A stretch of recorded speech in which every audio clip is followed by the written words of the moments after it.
pa lang nagbanta na ang mga kritiko ng administrasyon.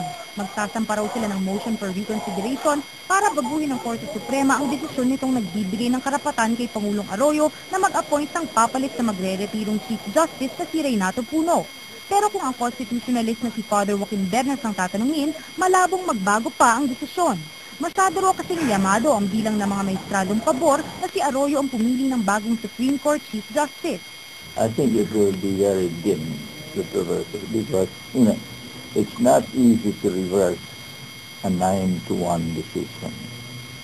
Si Justice Conchita Carpio Morales lang ang bumoto kontra sa desisyon. Naniniwala daw siya na kasama ang hudikatura sa election ban ng Pangulo.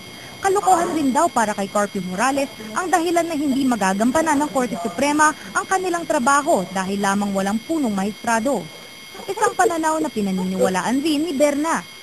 By saying that, it gives me the impression that maybe the Chief Justice position isn't after all that big a deal like we all perceive it to be. Well, it's not that big a deal in the sense that it's not crucial. It's important, but it's not crucial. The Chief Justice is important in the sense that his voice is respected and listened to. But again, when it comes to voting, this is only one vote. Hindi na rin daw siya nagtaka na naging pabor ang desisyon kay Arroyo. So for Puno, all of them are appointees of Gloria Macapagal Arroyo.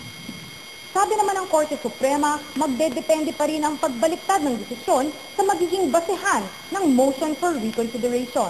Andrea Bautista, The Evening News.